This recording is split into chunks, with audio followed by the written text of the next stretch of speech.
On today's podcast, I mean, you gotta think we're at this point. I mean, this is 3rd to 5th grade. I don't know why we were playing with motors in like 4th grade. Oh, heck yeah, man. Um, Genius engineers over here. we were. I mean, it looks like it's all together. Let's try it out and see what happens. Well, like I think now that I look back on it, I was picked on by them, but I never realized it until I became an adult, and I like look back on some of the things that we did and they did and said, and I'm like, those guys were jerks. And then he would proceed to spank me, but the spanking never really stopped, I felt. It would go on for, minutes. I remember, being black and blue from bottom of my butt to the top of my back. Last night, I hung out with this person and we just played video games. It's like, no, I hung out with this person and we went to a party where there were 40 people, and then we went to another party in the woods and the cops showed up and busted us and put us in handcuffs and asked us what we're doing out there, and I said nothing, and I gave them a fake name, and they realized there was too much trouble and let us go. Like, that's what was actually happening. Boy, that story was an adventure that escalated. Oh, yeah. Hey, all you cool cats and kittens. And yes, I believe Carol killed her second husband. Thanks for joining us on MVP, the Micah and Ben podcast. Whether or not you did it on purpose, you have made it here. This is a podcast made by average people for the average person, where we discuss a variety of life's situations, and we make sure to point out when we do things the wrong way. So much of what we see on social media is what people decide to show the world as a highlight reel. And we think that's natural. People say, how's your day going? Good. It's natural and sometimes even exciting, but it's not the full story. So that's where this podcast comes in. We want to have conversations that involve all sides of our lives. So join us as we chat and laugh, and don't forget to subscribe, as well as reach out to us on Twitter, Facebook, and Instagram at actualMVP, or email us at actualmvp@gmail.com.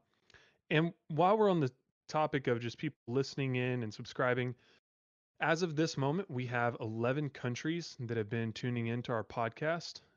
So for those of you out there not in the United States, first of all, we want to say thank you to each of our listeners, especially the handful of y'all over in France. We, my wife and I really want to go to France one of these days. That's like a dream vacation for her. But want to say thank you to you. And then secondly, from Ben and myself especially, we want to say we're in this with you with the whole coronavirus COVID thing. We're in this with you. We are quarantined almost like you. I know countries are doing it a little bit differently than the States, but we're all in this together. So thank you for joining us, not only on the podcast, but also in spirit. And we're doing the same for you. I want to, as usual, give a shout out to my friend Barrett Raven, a great friend of mine, who is not only one of the top 50 realtors in Austin, but I consider him one of my best friends. He started as a realtor and has evolved into a better role in my life, which is one of my favorite human beings. It's a short list. I think Ben's on it. He's also a former teacher like me. He taught middle school, so I'm sure he can handle whatever you throw at him. If you're in the Austin area, or frankly anywhere in Texas, and you're needing a realtor or you have questions, give him and his team a shout at barrettraven@realtyaustin.com. Last episode, we discussed my experience with depression, and it was a shorter episode because it was kind of like an addendum to my story. I didn't go into a lot of detail with my experience with depression, quite frankly, not for any particular reason other than we were running low on time and I just flew right over it. So if right now, as we are all dealing with quarantine life and feeling like we don't have our normal workflow and life flow going for us, I know that depression is a thing. I fully acknowledge that, as I said on the episode, it's a spectrum from just a mood that you can be in all the way to a clinical diagnosis and something that you have almost zero control over, or at least that's the feeling you get. So on that episode, I shared with you some of my strategies. I shared with you my own experiences and how I have overcome it through seeking help and seeking assistance and strategies. So that was the last episode. Be sure to check it out. It's pretty short. It is definitely our shortest podcast to date. But for today, what we're going to be talking about is Ben's story. Ben has been out with handling a few different situations in life, namely the most literally painful one has been some home remodeling with his floors. Can you feel your fingers at all? I can feel my fingers. So the You have fingers. I haven't had to touch the hammer drill in oh gosh, it's been like 2.5 weeks, 3 weeks, which has been great. That's good. Yeah, so I can feel my hands Love again. that. I legit thought, like, after we got done pulling up all the Spanish tile, I couldn't feel my hands, and when I What could are feel hands? them, they hurt. I don't have them. And so I legit thought I did nerve damage, but luckily that all went away. But now it's juggling, finishing the flooring, finishing the trim, finishing the door frames, while juggling work, while juggling my marriage, while juggling familial stuff. It's just busy. You could say that. Yeah. Yeah. Well, today we want to hear from you. We got a lot of good feedback. I think in terms of feedback, me sharing my story, that episode, and Ben, I'm pretty sure I told you this, that was the most feedback we've gotten about any episode so far. Yeah. Which was kind of eye-opening. I think, and I know you got something to say. Real quick, when we started this podcast, we were like, man, if people just talked a little bit more to each other about what's going on in their lives, I feel like we would be better off. And so to then share my story, step out on a limb and fully realizing Ben is going to do the same. So it's not like he was like, oh, it worked for you, so I'll do it. No, we were both on the same page. But I stepped out and I said, I want to tell my story because I bet somebody can relate to it. Sure enough, a lot of feedback, a lot of love, people saying thank you. So to those of you listening right now and those that listen to my story, be sure to tune in for Ben's story. And we would love to hear your story in whatever capacity you'd like to share with us. But Ben, what did you want to say? I don't remember. My bad. It's all good. Just it blew right past that one. It's okay. So yeah. All right. Well, Ben, it is your turn. It is your podcast. Here we go. Take it away. Well, I'm gonna kind of follow the same outline you did when you talked about just your autobiography. So, I'll talk about my family, early life, and then schooling, college, and then we'll get to where we're at now. So, I grew up in a little town on the north side of Houston called Porter, Texas. I've got 3 older sisters, Rachel, Elizabeth, and Grace. They're all married. They all have at least 2 children. There's a lot of nieces and nephews running around. Mom and Dad mom's the one really who raised me. Mom was a stay-at-home mom. Dad always worked. And Mom was the one who really instilled values into me. She's the one that was there. All my moral principles, all my, my moral compass, I want to say a little portion of my conscience I owe to my mother, because she's the one who really poured into us. Dad was never really around. He wasn't working. He was home, but I've never really had a good relationship with my father, but we'll get into that later on. So I grew up in Porter, Texas. I grew up homeschooled, actually. My mom homeschooled us. Homeschooled me up until 5th grade. So up until 5th grade, I really lived in my pocket in Porter, Texas. We also lived in a cul-de-sac. There were two boys who lived in my cul-de-sac who were a year older than me, who went to public school. So up until 5th grade, that was my only window into the public school world, into anything that wasn't homeschool, basically. So I grew up with, there were neighbors in my neighborhood who also homeschooled. And so the Zintex, actually, Michael Zintek was my like childhood best friend up until fourth Who's grade. who's Zintech? I don't know that Zintek, name. he was just he lived in my neighborhood, and I actually keep in contact with him. He actually plays a lot of PUBG. There But you go. yeah, he married actually somebody I went to school with, coincidentally, and I still check up on them every once in a while. He's got a kid now. Oh, I Um, thought you were saying the Zintex as in like it's some like famous family or something. oh So I no, was they like, were just the Zintex. oh, It I don't was know the the Zintex. it was They're just a famous to me, okay? That's yeah, all they're that famous to matters. me. That was my childhood. So I grew up with them. I mean, they had a pool at their house, and we grew up playing outside, playing in the dirt. Swam a lot. They had like land across from where they lived, and um, I had built a go-kart out of like junk parts I found. I don't even remember how that Ooh, yeah, go-kart you came did. into being, but Sounds super safe. yeah, it wasn't. But we I mean, you got to think we're at this point, I mean, this is third to fifth grade. I don't know why we were playing with motors in like fourth grade. Oh, heck yeah, man. Um Genius engineers over here. but we were I mean, it we looks like it's all together. Let's try it out and see what yeah, happens. well, like I think it was like a neighbor down the street had like a go-kart frame, and then my dad was like, "Okay, I'll buy you a motor if you can figure out how to put it all together." And so that's what we did. And so once we got it up and running, like me and Mike, like they had the land across from them. We tore that land up. We built trails and built tree houses, and oh, it was a good time.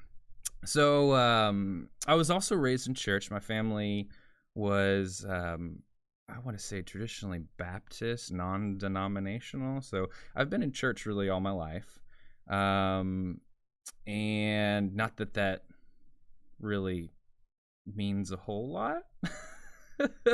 But I was raised with, I know what you mean with, by that. huh?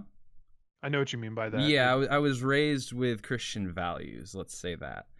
There was a lot of deviation from that path as life went, but yeah, I was raised with a base. I was raised in church. I was raised a Christian. I remember some of my earliest memories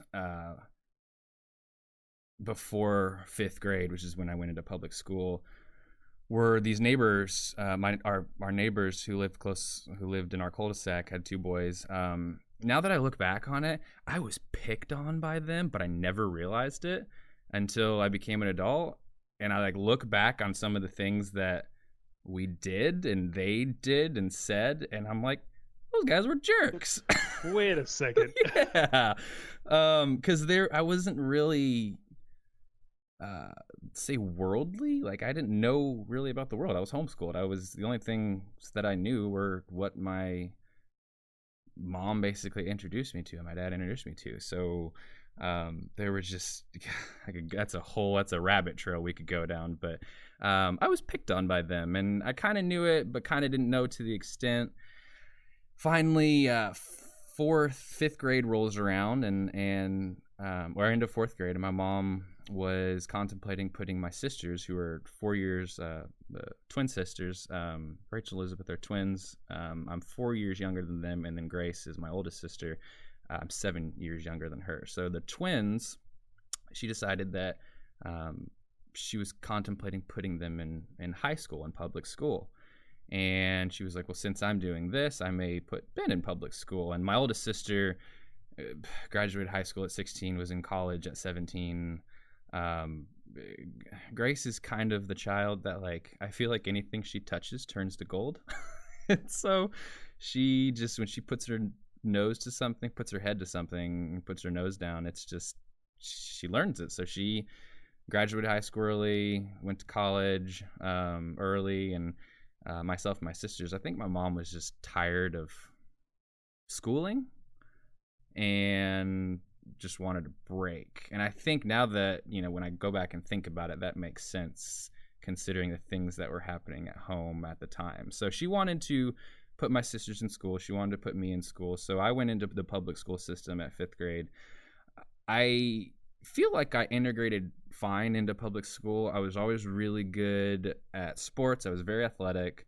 And so, when fifth grade, we weren't quite into sports yet for middle school. So That was when, pro level. yeah, it was like recess and you had PE, and like I was always typically picked within the first five in dodgeball. Really any sport. I was good at sports. There was a little bit of a, I think, culture shock with, I was never used to being around that many kids.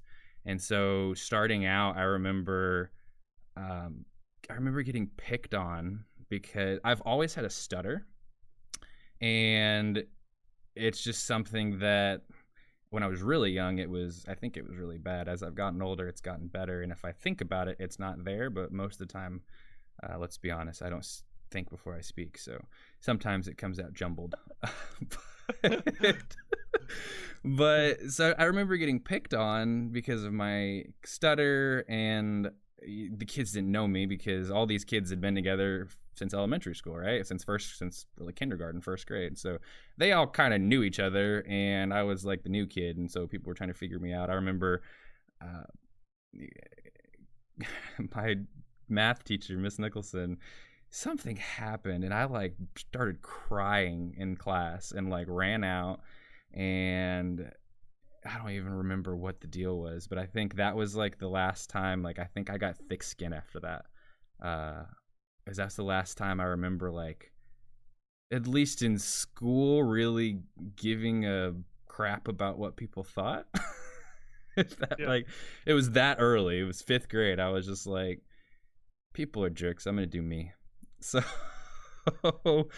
we I was good at sports. I think I was ahead because I was homeschooled. I think my mom did really well with homeschooling us. I was just way ahead of fifth grade, my reading level and my math. During this time, I can look back and remember my parents were always at each other's throats. I remember lots of yelling. I remember lots of, observing lots of fights between my parents. Something that was also very prominent in elementary school is, I don't think it was, and I'm going to say this, it wasn't, when I say physically abusive, like it wasn't to the extent that I think most people's brains jump to. But I feel like my dad, I have an anger problem, and I get that from my father. And so growing up, I remember like when, dad would make me, I'd get in trouble, my parents spanked, and dad would be like, go pick a stick from outside. And I'd go pick a stick, and he'd be like, nope. And he'd go pick a bigger stick.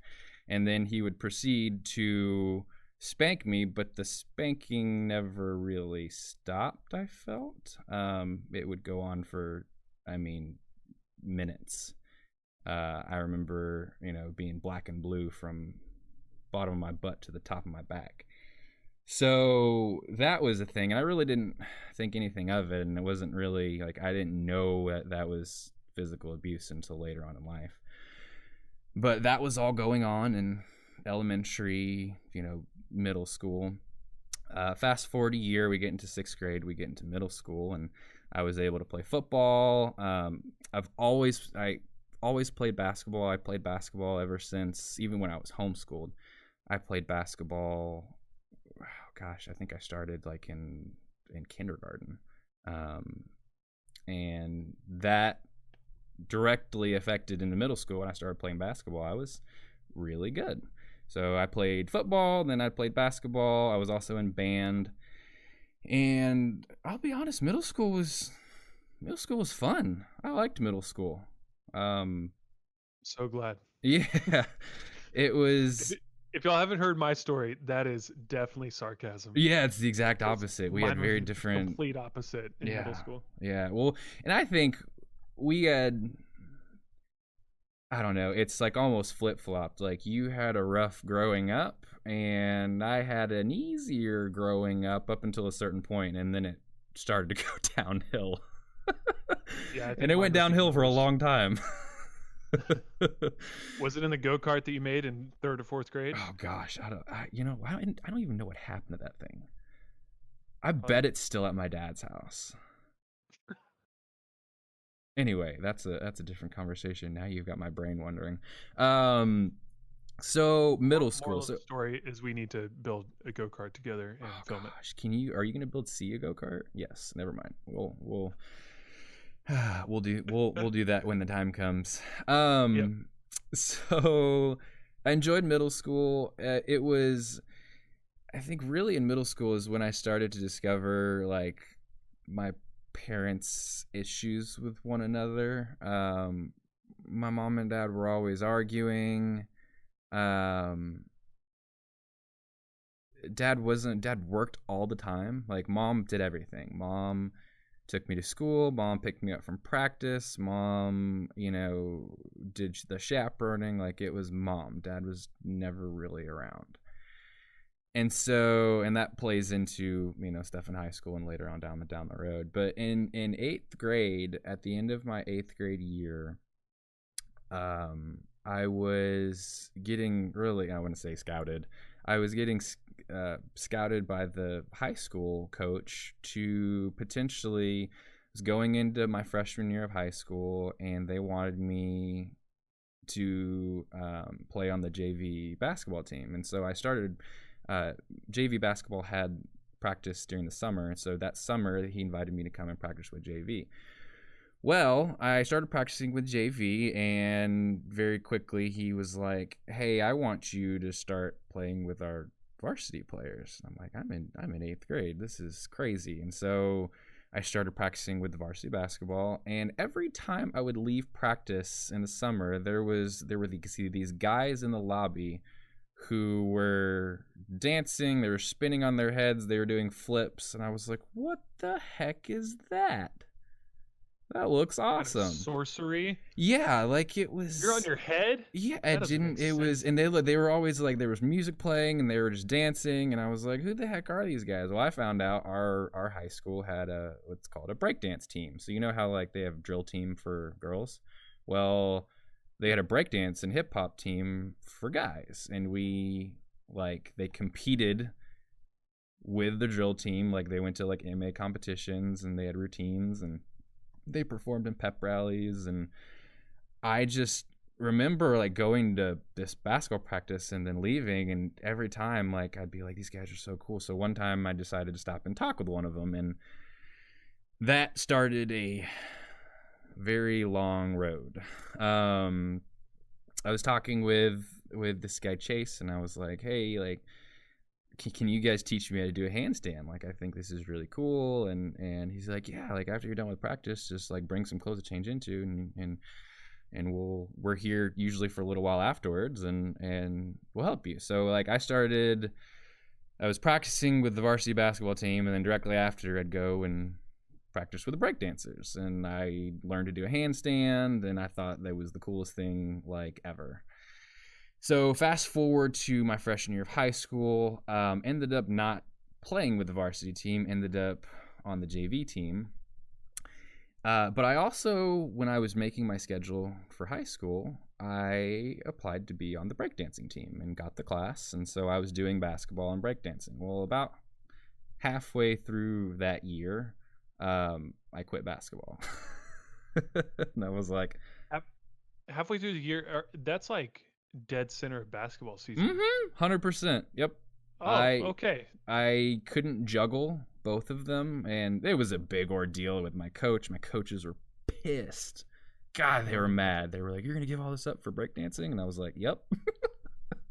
Bye. It's like I have fun with these guys. And so Dude, and that's real quick. yeah. I want to highlight that moment because I that sounds like something similar to me, and just the fact of like you enjoyed something and an adult's response to you was, "Wait, you're going to give up what we feel like you should be doing for that?" And in your mind you're like, I don't enjoy whatever it is you're talking about. I enjoyed these people over here cuz I get to be me. I get to do me. So, yeah, I am. And I know that sometimes other people are like, "Oh, I don't want to disappoint somebody." So then they go do something that and we're not talking about life altering events. It's basketball and breakdancing. You know what I mean? It's just Yeah. go dance if you want to dance, man. Like breakdancing is awesome. I wish I Yeah. wasn't quite as white as I am, because then I could actually move and groove, I think do the I'm the thing. only person in my family with any sort of rhythm, like at all. It's really funny because my sisters, they were 4 years above me, right? Uh, my sisters tried out for the drill team and didn't make it. Oh no, that's terrible. Oh, so I always rub that in. Anytime it comes up, I'm like, hey, remember you guys tried out for drill team and didn't make it? And they're like, you know what? It's because, and it's really funny the excuses that happen there. It's like there's Elizabeth and Rachel, and Elizabeth's like, Rachel messed me up while we were Oh, her fault. yeah, like we were trying to do the dance and Rachel messed up and then I messed up and then we didn't make it because we didn't I didn't do as well as I wanted to, and Rachel's like, no, it's your fault. I'm like, let's just face it, neither of you guys have rhythm, like, at all. But the freshman year of high school is also the time I met my high school best friend Chris. Chris Cohen was a big part of my life in high school. He's the one that kept me really plugged in church, which is a very big deal considering how high school unfolded. So I quit basketball to dance. That kind of made me the black sheep with like the basketball, like that the athletes kind of.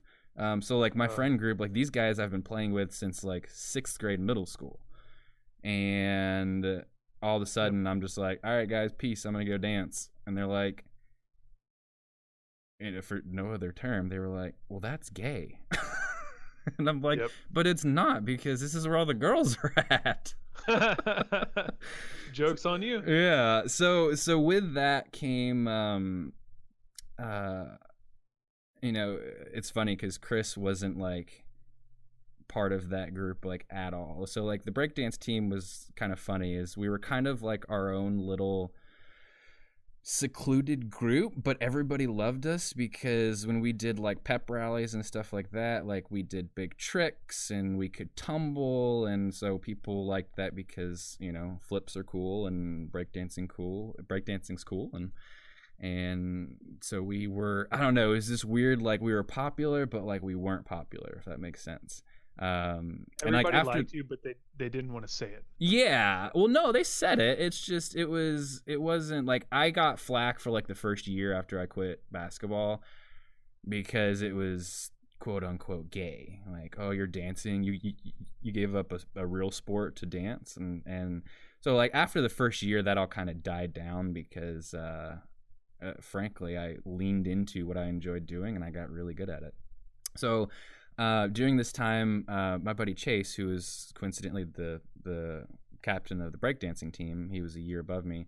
He could tumble really well, and I always like watched him doing flips and just crazy stuff. And I was like, I want to learn how to do that. So one day he invited me to a cheerleading gym. They had an open gym, and an open gym is where you basically go, you pay like $10.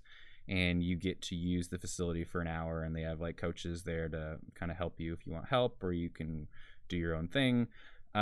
So that's where Chase worked, and he invited me to an open gym, and I like went and watched him and his buddies tumble, and I was like, I want to learn how to do this. And so that night I taught myself how to do a standing back tuck, and it wasn't good and it wasn't pretty. I was about to say, you're just like, yeah, I'm doing it. I remember that moment. I remember like, I'm going to learn how to do this before I walk out of here. And I was like, how do I do this? And he was like, you do this, you do this, you do this. And I was like, okay, make sure I don't die. Spot me. And he's like, okay. And is that what you taught us at the lake when we were on the dock, and you're like, you got to like lean back, and when you feel yourself like falling, that's when you just pull your legs back or something like that? Yeah, like jumping into something that's below you is different from trying to land on something at the same level, like doing a standing back tuck. But yeah, like no, so essentially like that's what he did. He was like, you have to do this, you have to do this. And ever since, like, that's what got me hooked. I learned how to do a standing back, and I was like, well shoot, now I have to learn how to do back handsprings. And I learned how to do all this. So I became like, I went to every open gym that I could.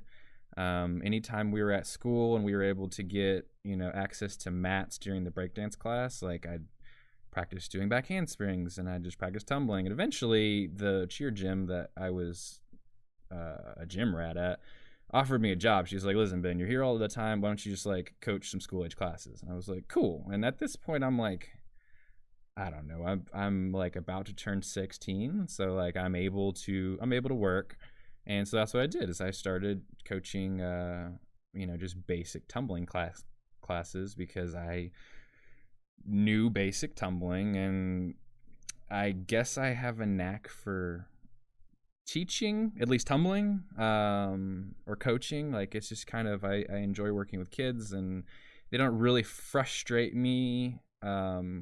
To the extent that I think they frustrate other people in that. So like when you're trying to coach somebody in something very difficult, like, I don't know, it just doesn't, like, I enjoy teaching tumbling so much and gymnastics so much that it's not frustrating to me. So like I really enjoyed that. Plus, I feel like you're like me. You probably fit in with middle schoolers, even as a grown man. To this day, I'm about to turn 31, and yet I still feel like I could go hang out with like some 8th graders. 100%. That's what Yeah. That's what I taught, and Yeah, I was like, "You're my people." Yeah. Well, and as I got, so like I was 15. I taught cheerleading until at this gym until I was like, I don't know, 16 or 17, and like during this time there was a lot happening in the background, so we'll kind of switch gears here. I'm, going to high school. I'm breakdancing. I go to school in the morning. I go to school all day, and then once I'm off, I, had mom drop me off at the cheerleading gym so I could coach, and then after that, I'd go home and do homework, and I'd do it all over again. Well, during this time, I think it was sophomore year, my dad and mom were still having issues, and dad up and moved to Australia for work. And about that time, mom was diagnosed with breast cancer. And so there was a lot happening for me, like, I guess all at once. Like, my parents were at each other's throats. When I went my freshman year of high school, my sisters had graduated already, so they're in college. They had moved out. So it was really me and my mom, and well, my dad was there, and then my mom got diagnosed with breast cancer, and dad was like, I'm going to Australia, bye. And that really started me down a road.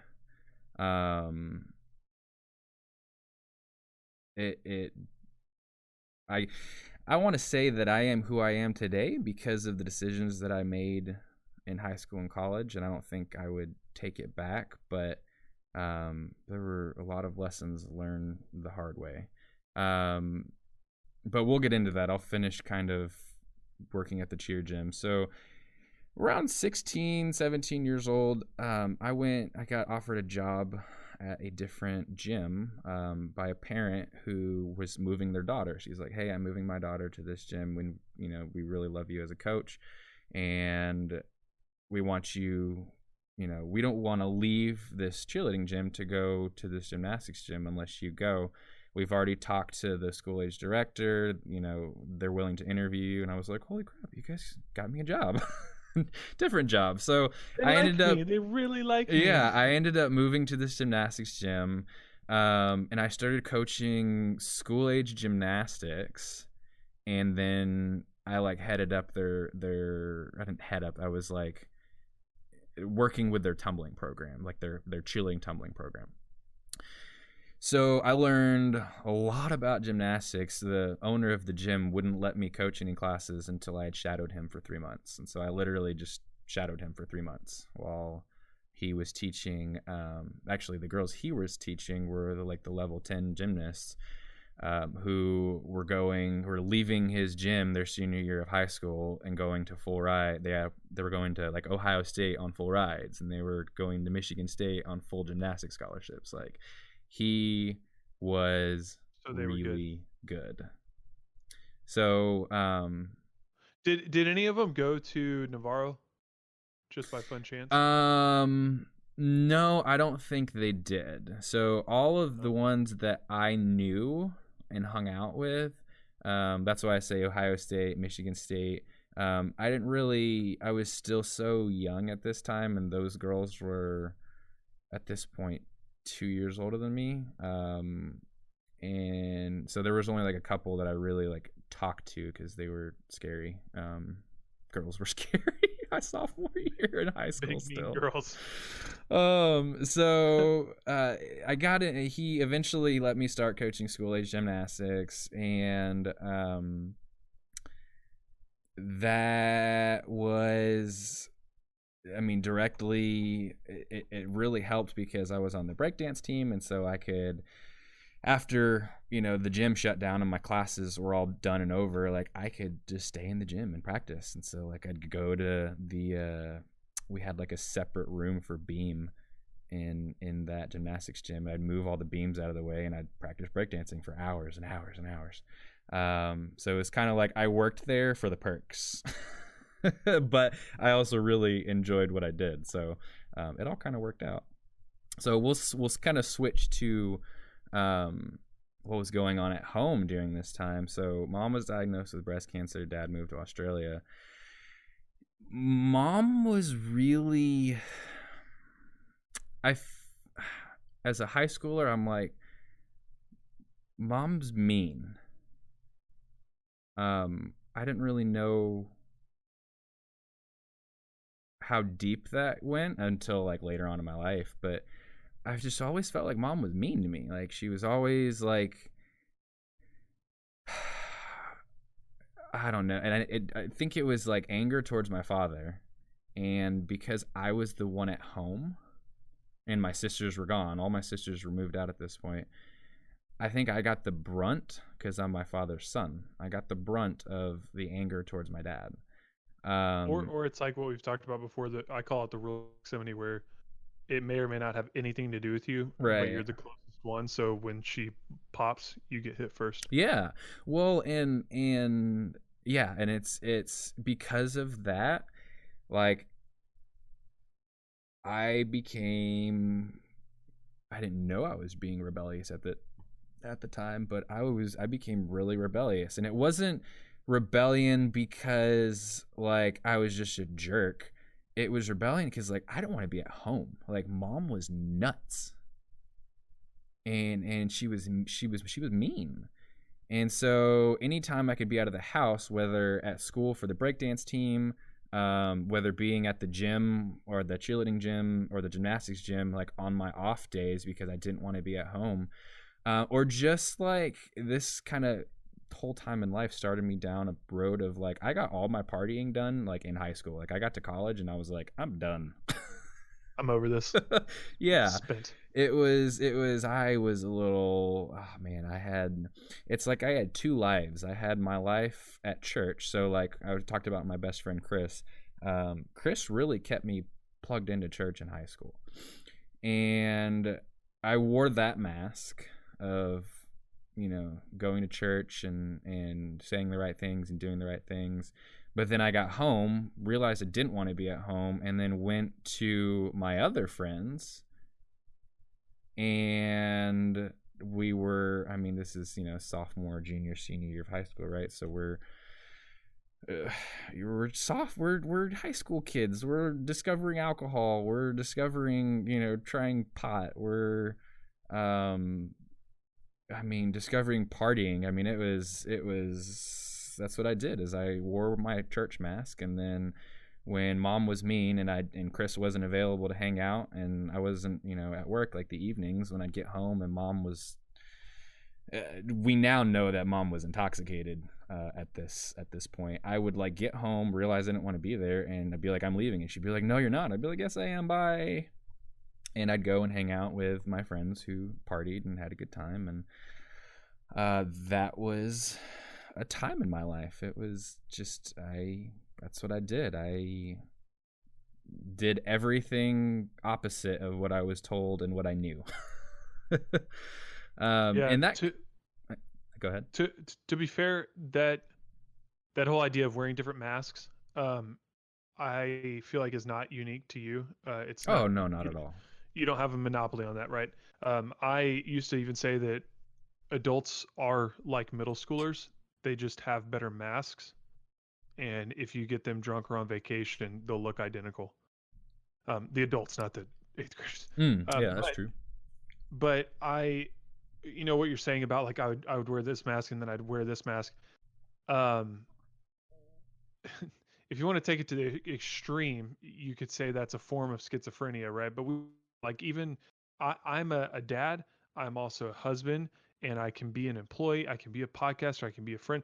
There's all sorts of different masks, but when you live this lifestyle of like I have one foot in this pool and one foot in this pool, it can create a unique tension. And I just wanted to point out that I know people are listening to this going, I've done the exact same thing. Mm-hmm. Well, So, and it's yeah. because I was raised, it's just really funny because like mom like is the one who instilled everything in me, like all my morals, all my values, my faith, and then it's just like we got to high school and she just like fell off the wagon.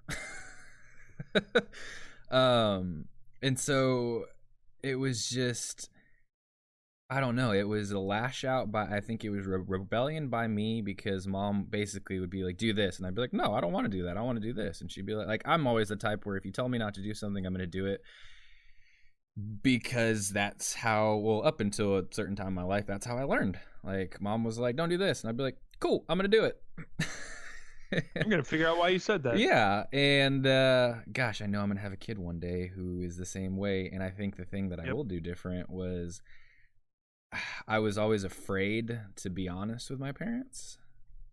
About like, oh, what did you do last night? Oh, I hung out with this person and we just played video games. It's like, no, I hung out with this person and we went to a party where there were 40 people, and then we went to another party in the woods and the cops showed up and busted us and put us in handcuffs and asked us what we're doing out there, and I said nothing, and I gave them a fake name, and they realized there was too much trouble and let us go. Like, that's what was actually happening.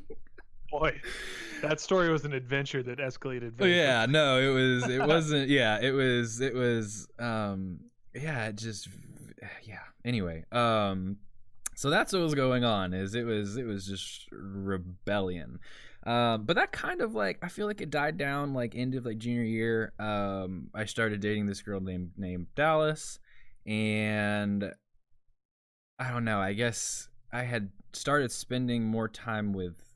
I think it's like I started spending more time with Chris and staying more plugged in, like hanging out with my church friends rather than my party friends. And going into like junior senior year, like you're thinking about college and you kind of almost have to like start growing up a little bit.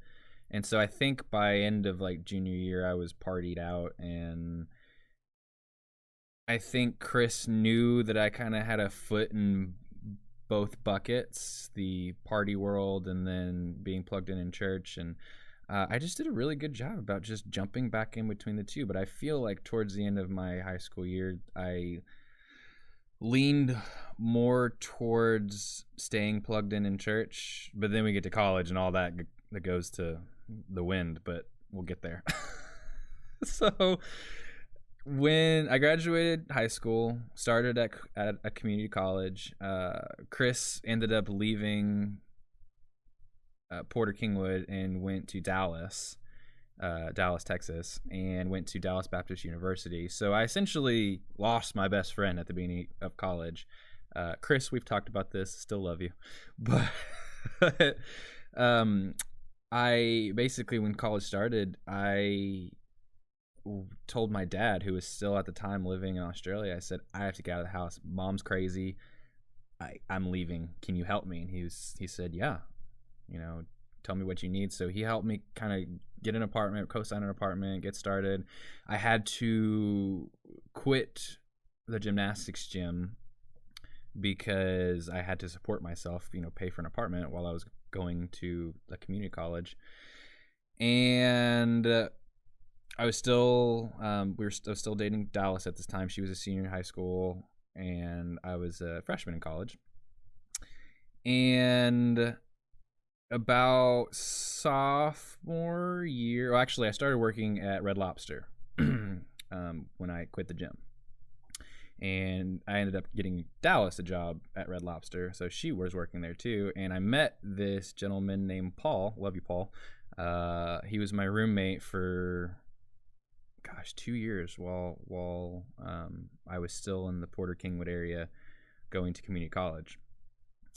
Bought a motorcycle during that time. Didn't tell my parents. And Love motorcycles. oh gosh, man, I just. There's a reason I don't own one right now. There's a reason I no longer own one. So went through, beginning, kind of trying to figure out what I wanted to do. Community college, the basic classes, English, government, economics, get all the basics out of the way. When Dallas graduated high school, she was a freshman in college and I was a sophomore. I finished my sophomore year. She finished her freshman year, and she decided that she wanted to go to A&M. And so I was like, yeah, that sounds like a good idea.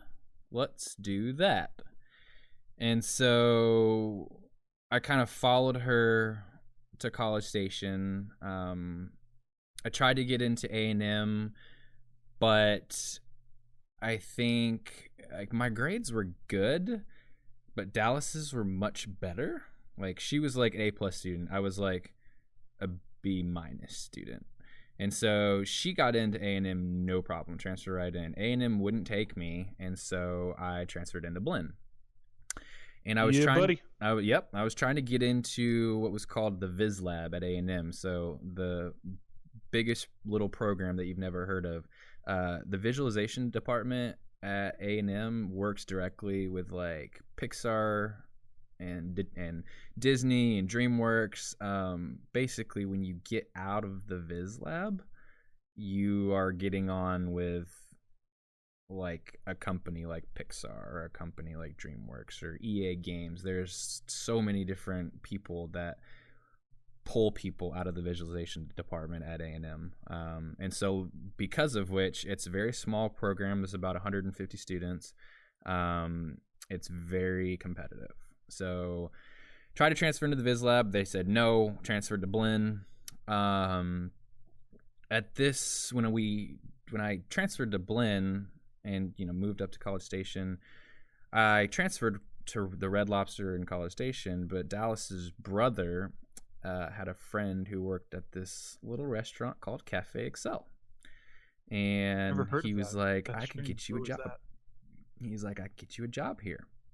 And I was like, great, why Excel over Red Lobster? And then I kind of started doing the research, and like Red Lobster's great. Don't get me wrong, I loved working at Red Lobster, but Excel had a price point that I couldn't I would make more money at Excel because it was like a wine and bistro, right? So I was like, oh, this makes more sense. I'll make more money. I'm gonna work there. So I quit Red Lobster, ended up working at Excel. Dallas got a job there too, and that's where I met you, and that's where I met Craig. I think you and Craig. Craig. You and Craig Tipton are like the two people that I guess during this time I wasn't real. I had kind of left my faith behind in high school, and it was during this time that you and Craig and really Adrian, y'all introduced me to Impact, and I don't know if you knew this, but Craig basically lived on my floor for months. The dude doesn't surprise me. Always over. And I don't get me wrong, I love Craig, and Craig, you can crash on my floor anytime, any day. That's what he did, is he would just come hang out, and he wasn't a roommate, but he kind of became a roommate because he was just always around. But you guys were the ones that really, I think, kept me grounded, whether you realize it or not. So fast forward, I was at Blinn for, I think, a year, and I was able to, I had enough credit hours to transfer into A&M from Blinn. And so I went to do the transfer and applied to the Viz Lab again, and the Viz Lab still wouldn't let me in. So I said, screw this, I'm going to go to SAM. I don't want anything else from A&M. Like, this was the program I wanted to do at A&M. I'm going to transfer to Sam Houston State University, which is about 45 minutes down the road.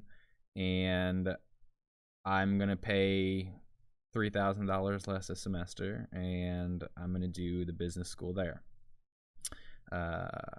So I ended up at SAM, and I was still living in College Station, and I commuted to SAM with, I found a carpool of guys that lived near me that did the same thing. So I commuted to SAM, lived in College Station, worked at Excel. I majored in management information systems at SAM.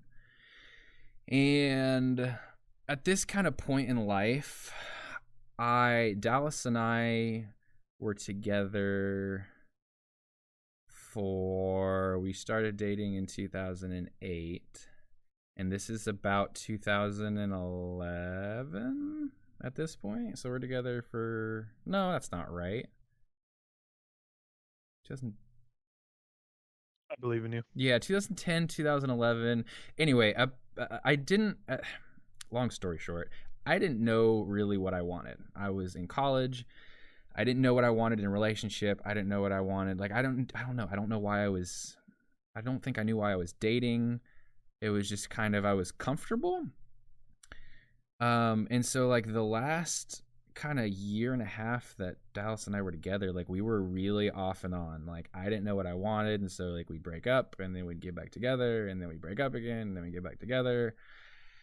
And I didn't know what I wanted, and so she paid the price for that. And about the time I was probably a year into Sam Houston, Dallas and I were on a break. I think at this point we were broken up, and I had a friend that had introduced me to a girl, and the idea of like a new fling was like really exciting. And I ended up deciding that I was going to leave College Station, and this girl that I was introduced to lived, back near home, back near Porter Kingwood. So I decided I'm going to leave College Station because I'm going to Sam anyway. So there's no point in me being here, and Dallas and I aren't together, and I don't know if I want to be with her. This girl seems interesting. I'm going to move back home.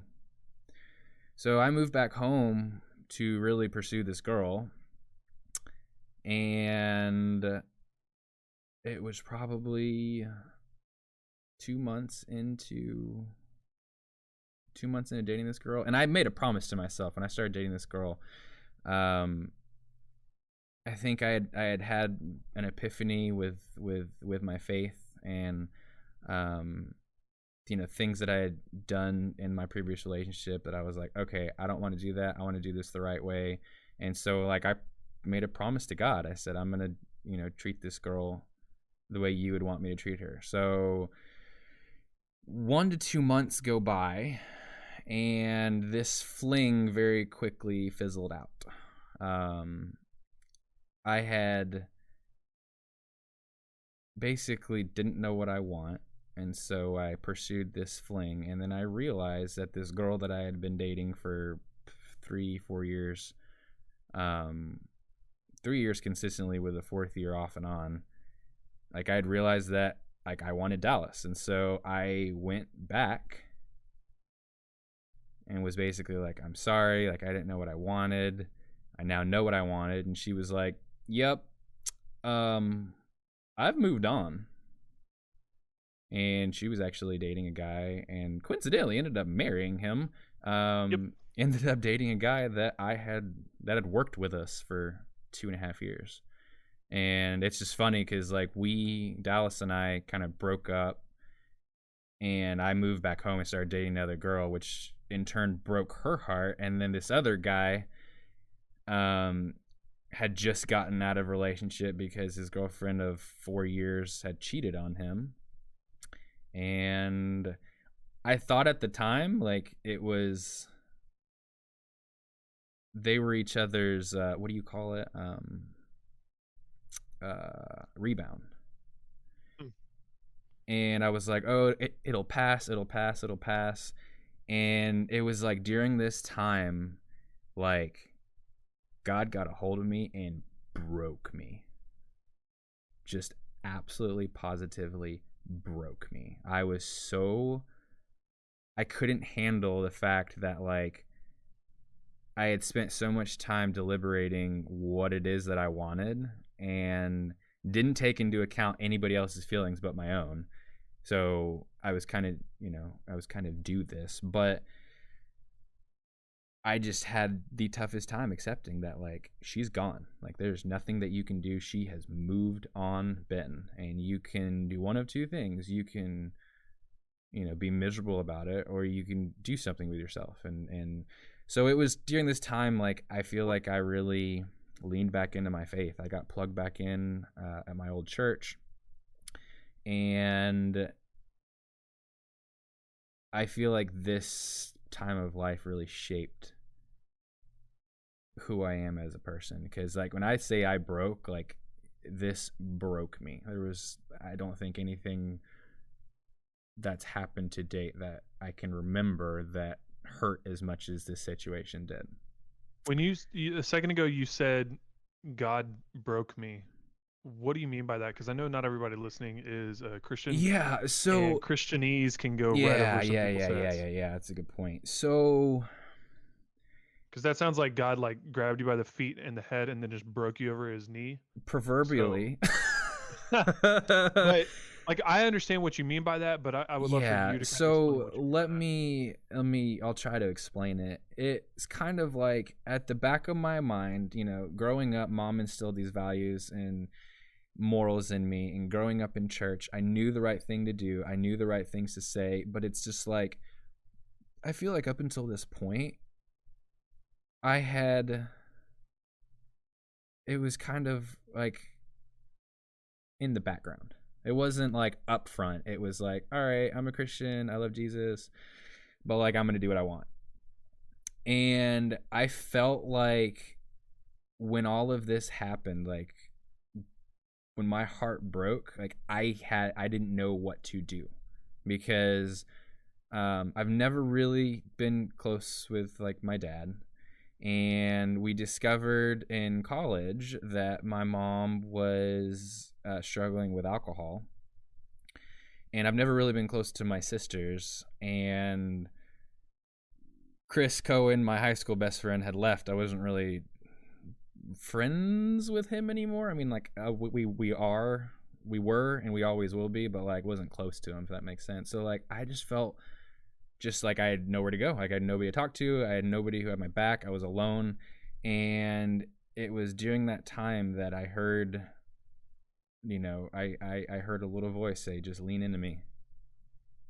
And there was nothing, I don't feel like there was anything that I could have done at that point that would have taken the pain away, like leaning into my faith did. Everything happens for a reason, and I believe that the Lord lets things happen to you, because you reap what you sow, but you also, that's how you grow. And so I think, he let me fall on my face, and I got so miserable to the point to where, like, he was like, listen, I can take this away, but you got to lean into me. Does that answer the question? Does that make sense? Yeah, that's another way I would put it, that just the microbrain translation is, he lets you hold a mirror, is what I say. Because, like, we get so focused on what we're doing and how we're feeling, and all of that, but we don't realize sometimes how it can affect others and what other people are seeing and experiencing. So when all of a sudden he says, okay, here's what's really going on. He Mm-hmm. hands you the mirror, you look in it and you're like, oh, that stinks. I don't like that. Mm-hmm. I don't like that at all. Mm-hmm. And a lot of times people will say like, well, that's God's a mean God. And some of you don't even believe in God. I'm not arguing that here. That's fine. If you don't believe in God, okay.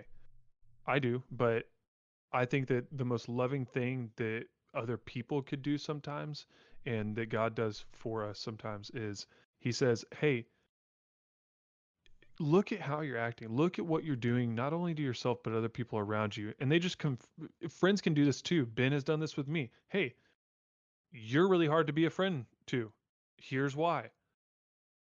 And I had to deal with the reality that he was telling the exact truth. There was no lie in what he was saying. So I feel like that's what you're saying God was doing for you and saying like, Ben, this is everything that's going on around you. I'm going to let you now deal with that. Yeah. Yep. Yep. And yeah, so that kind of started me down a path of I basically just leaned into getting plugged back in church, and then I was doing 21 hours a semester, and then so I was going to school 5 days a week. My first class was at 8 a.m. Last class was at 3. After 3, I'd drive an hour and a half. So it was an hour and a half there, an hour and a half back every day. And I'd leave class. I'd go straight to work. And then after I got done with work, I got into working out. And it's during this time of my life that, I always say, if you want to get jacked, go through a breakup. If you want to get absolutely swole and shredded, have something happen in your life that like brings you to your knees, and then just become a gym rat. So that's what I did. Is that was my schedule for really a year and a half, was class. I got a job back at my gymnastics gym that I worked at forever. And then after there, I'd go to the gym. I'd work out for 2-3 hours, and then I'd get home about 11 o'clock or midnight, go to sleep, wake up at 6, do it all over again. So get to probably a semester, 2 semesters. I'm a year out from graduating. I'm at a buddy's house, and we're playing Castle Crashers on his Xbox, and my buddy Ryan Kelly walks in the door with a little girl. Great game, by the way. Castle Crashers, fantastic. It's a fun game. Great game. So he walks in the door. So I'm sitting on a couch with like 4 other guys playing Castle Crashers. Ryan walks in with this girl, and I look over, and I'm like, that'll never happen. Went right back to playing my game. Like, I saw Nikki, and I was just like, no chance. Not even gonna bother. And that's like, I basically, because of where like my heart was at, like I had really no interest in girls. I had moved on from Dallas, but just like didn't want. I was like, God, in your time, not mine. Like I'm gonna do me, and I'm just gonna do life. And if you want something to happen, then cool. Otherwise, like I'm not looking for it. So she walks in. I'm like, yeah, no, that'll never happen. And God, I think 3-4 months later, I like poked her on Facebook, and the rest is history. Interesting choice of words. I poked her on Facebook, and then she poked me back, and then I was like, hey, can you give me your number? Like, I don't want to talk through Facebook Messenger. She was like, yeah, here's my number. And she gave me the wrong number. But it wasn't on purpose. It was on accident. I still think it was on purpose, but she gave me, it was one number off. And so like I texted her a couple times, and she didn't respond, and I was like, cool, she doesn't want anything to do with me. And then she messaged me on Facebook again. She was like, hey, how's it going? And I'm like, hey. And she's like, you never like texted. And I was like, yeah, I did. And I was like, here's the number. She was like, oh, that's the wrong number. And I'm like, that's convenient. So she was going to Texas State at the time, and so it was one weekend she had come back to be with her parents, and I was like, can we go on a date? She said yeah. And so that's when that started.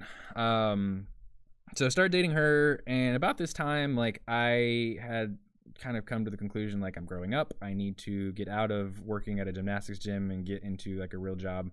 So what does that look like? And I had looked at, I applied for a bunch of different internships with my, like in my degree field, my MIS field, and I just wasn't really getting any traction with anything. And my brother-in-law was a real estate agent and was like, oh, you should try this. And I was like, oh yeah, I might. And so I started looking for jobs, and I ended up getting a job as an assistant with a realtor in Houston, and saw what kind of money was being thrown around. All this time I'm still in school, and I was like, oh, I want to learn how to do this. And I think my brother-in-law saw my initiative of like trying to get going with my life, and he was like, hey, we have a real estate team, we want you to join us. So I ended up leaving, being an assistant, and went to be a buyer's agent on my brother-in-law's team.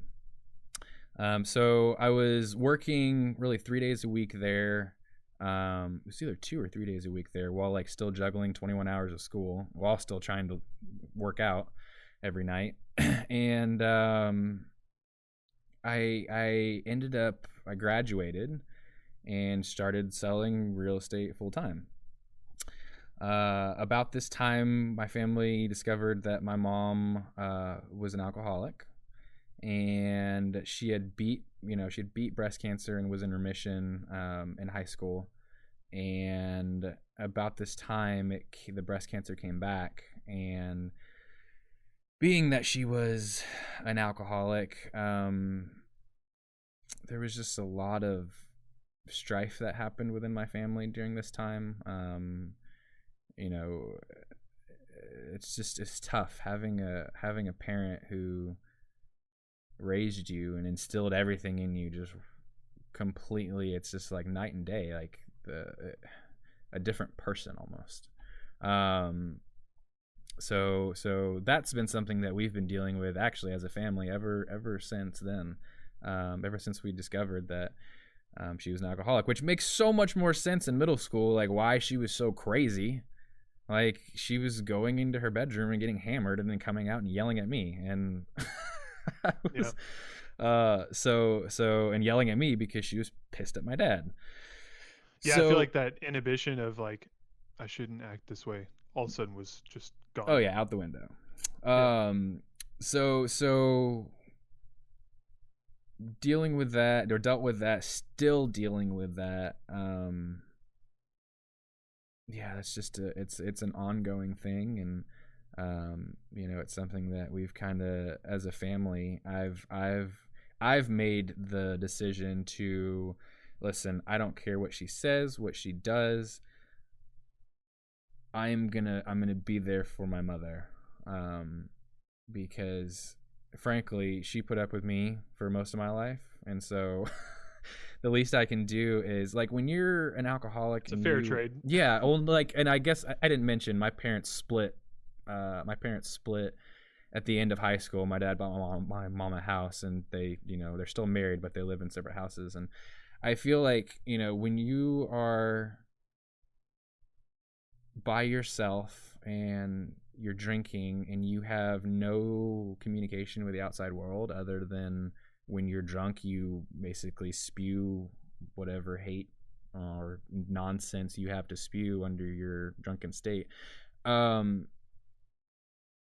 Anybody left to themselves will go to ruin. Like, I feel like if we as a family were to intervened sooner in her condition, and just, instead of judging her for like, oh, you drink, this isn't good, I don't want anything to do with you because you drink, instead of that kind of thought process, like being like, listen, this is something that a lot of people deal with, we can get through it, we're here for you, what do you need?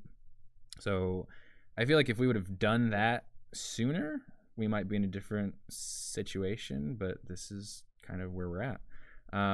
So still dealing with that.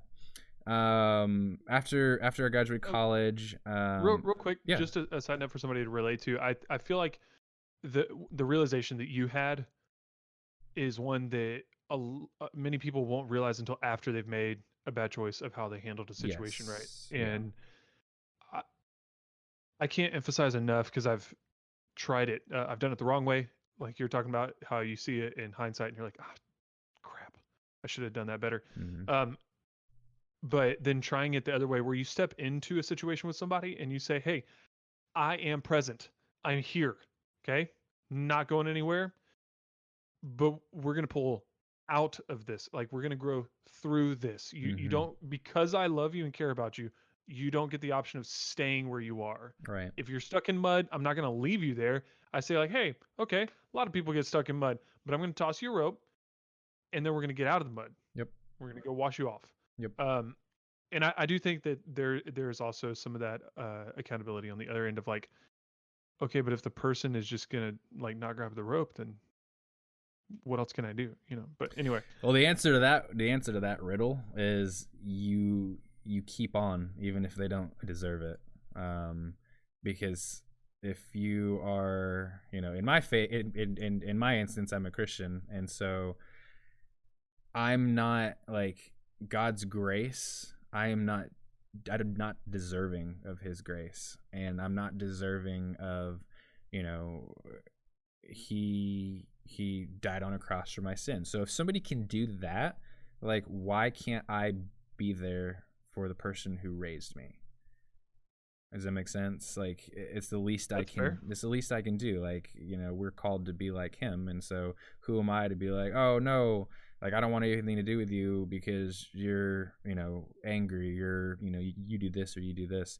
And I basically told my mom that. I said, listen, I don't agree with the decisions that you make, but I want to be there for you. Like, if you are struggling, because it's something that she is just always struggling with, because she knows that, she's at this point stage 4 cancer, and she's drinking while she has cancer. It's contributing to, her health and her condition, and it's something that she struggles with. She knows she doesn't want to drink, but it's like she just does. And so I told her, I said, listen, call me if you're struggling. Call me. Like, I'm not going to judge you. I'm not going to say anything. Just call me, and I will talk you through, like, okay, how did you get here? Why are you struggling? Let's talk about something else. Do you need me to come over? Like, basically throwing her a lifeline. And it's something that she sometimes pulls on, and the other times she doesn't want anything to do with it. So yeah, it's an interesting dynamic.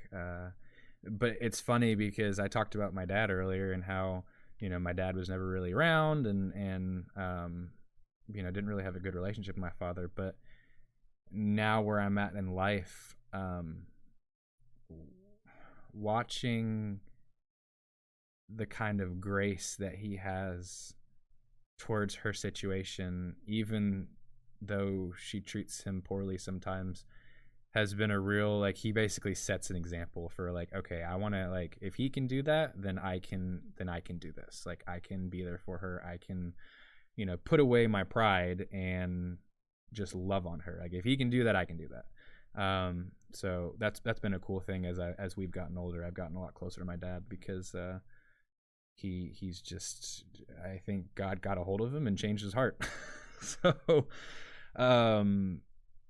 anyway, getting kind of tangent there. Post college, so graduated. Nikki was finishing school. She was a senior when I was graduated in my first year in real estate, and we ended up not wanting to. We dated for 3 years. Ended up not wanting to wait to get married, so we kind of eloped and went and got married. And she moved in and started life. And then we ended up having a destination wedding later on that year with family. But super dope. yeah, it was. If we had to do it again, we would do another destination wedding. It was dope. That was during Zika, and Elizabeth was pregnant. That was during Zika. Yep. We were like, yeah, not risking my kid over that. Sorry. Yeah. So, did a destination wedding. I'm actually still working in real estate.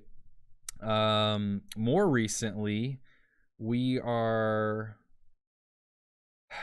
I think we're tired of Texas.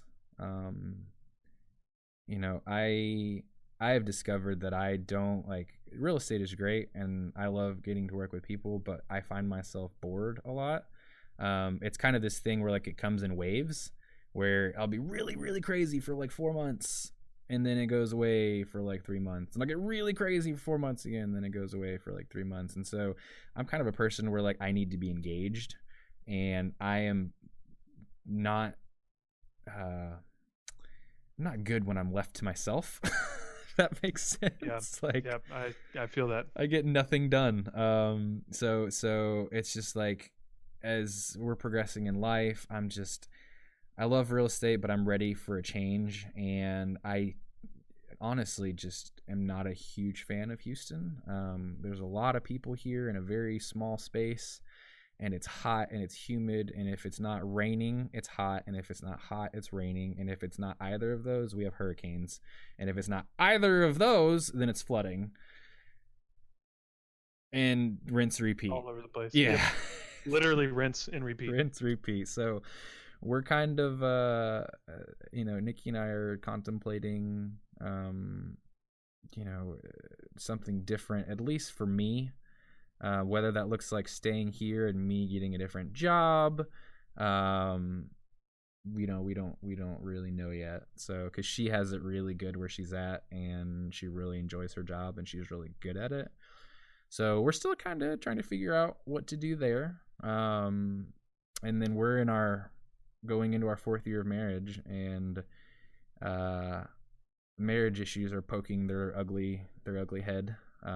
Just coexisting expectations verse I still can't say it.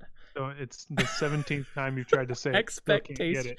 Expectations versus assumptions. Folks, Ben's new annual New Year's resolution is to be able to say that phrase correctly. I can't. Maybe by this time in 2021, or at least by the time the quarantine's over, maybe you'll get it. I can't. So yeah, it's just the life has been real interesting recently. It's like dealing with the coronavirus and then dealing with the dynamic of like I want something else to do with work. And then I am tired of my town, but how does that work with my wife's job? And yeah, it's life's real interesting right now. So that's where you had touched on last week of how I was stretched thin. Like I feel we took on this project of doing our floors, and I'm juggling doing that by myself plus work plus my working on my marriage plus everything that my house everything else other than the floors that my house is dictating. I have a pool. I hate it. I will never buy another house with a pool. It is a money pit. Ugh. I just feel like I'm juggling so much, and with the podcast on top of it all, that it was just like last week I texted you. I was like, dude, I need to hunker down on what's in front of me right now. And we're still kind of there. I'm still a little stressed out. There's still, the floors are done, but now I'm doing trim, and I'm doing door trim, and I'm doing door jams, and I'm changing transitions, and juggling that and life and my marriage. It's been a ride the last 6 months for sure. Yeah, I know. I've at least since January, I feel like we've really been in lock and step with each other, at least as far as the up and up of each other's lives goes. Yeah. But I know that there are phases. I mean, for us, I experienced a really stressful time that ended up causing me to experience depression. Mm-hmm. Yeah. So I hope that that's not what's happening to you. And as my encouragement to you was the other day, like it's okay to build in breaks. That doesn't mean you're quitting. It just means that you're trying to be 100% as often as possible. Yeah, and I want to be here. This is the podcast is something that I believe in, and I think if it's cliche, but you hear the phrase, if I can help just one person, it'll be all worth it. It's cliche, but that stands true. I want to share because I have failed a lot, and if I can help one person get through something that I failed at, it's been worth the time. So I agree. that's all I got. There's a Sorry, lot of really rabbit holes we could dive down in my story, but that's it in a nutshell. Yeah, I yeah, I just so we're clear, a little candid here. I was a little delayed in responding because my three-nager was banging on the door. Apparently, she's up from her nap, and now she wants to come see what I'm doing, what I'm about. Play. But yeah, so that's why when there was that awkward pause, I think we should definitely leave that in. But yeah, as always, guys, the goal here of why we're even sharing our stories is, which I knew, I would say 85% of what you shared, even just since we started the podcast. I've learned more of what you just shared. So the whole point of what we're doing is not like, we don't think that there's anything spectacular to our stories. I know Ben doesn't and I don't, but the point is, we know that we all have our own stories, and we don't want you to feel like you have a monopoly on rough times, or like you are the only one who has the exciting times, right? Because I know for Ben, he said when he saw Nikki, he was like, well, that'll never happen. Well, guess what? Now they're married and they're about to celebrate 4 years together. So I think that we all have our ups and downs. And the whole point of this podcast is to share both and have a candid conversation about both of them. So I think that's about it for today's episode. It was understandably a little bit more lengthy. And we hope that, like Ben said, if this even just encourages one person to begin talking about their life, their story to somebody else, again, not because you think it's like the most amazing life ever and I'm amazing and you should all hear my story. Not because of that, but because we're all human beings and we all are built for community. And if you don't think that, I'd be more than happy to find you articles and studies about people who live in isolation. You don't have to be religious to think we need to live in community with one another. Also, the quarantine. We're all kind of experiencing this right now. We're like, man, I'm going stir crazy. I need to see people. I need to get out of this house. I'm going crazy. Yeah. So anyway, we hope that this encourages you. Again, I appreciate all of you who have been listening along the episode train. This is episode 9, about to break into double digits, which is pretty bonkers. But we appreciate everybody that's been listening. If you are just now hopping on to the MVP train, please go back and listen to the other episodes. We think there's a lot of quality material there that could be really helpful to people. And I say that only because others have reached out to us and said, hey, that was really helpful. Thank you for saying that. So be sure to go back and listen to those. Subscribe to the podcast, whether you're listening on Spotify or iTunes or Apple Podcast, I guess is what it's technically called. And we are also, again, on Facebook, Twitter, Instagram. I'm posting from my personal LinkedIn. That's just my own deal. If you want to come find me on LinkedIn, fantastic. But we're on all the social media sites. Be sure to comment, like, share, tell your friends and neighbors from at least 13 feet away, I hear, is the new arm's reach distance. But that's all I've got. What about you, Ben? I'm good. I think there's a lot of rabbit holes that I could go down, and I just want to extend an olive branch if anybody wants to talk about any of those rabbit holes, whether it be, alcoholism and dealing with it in your family, dealing with tough breakups, working out, getting jacked, and what that process may look like. Can you tell me what it's like to get jacked? Oh, it's miserable, but once you're there, it's great. Love it. But if anybody has any wants to pull on any of those threads from what I talked about today, just shoot me a message and get in contact with me. I'd love to chat with you. That's all I got.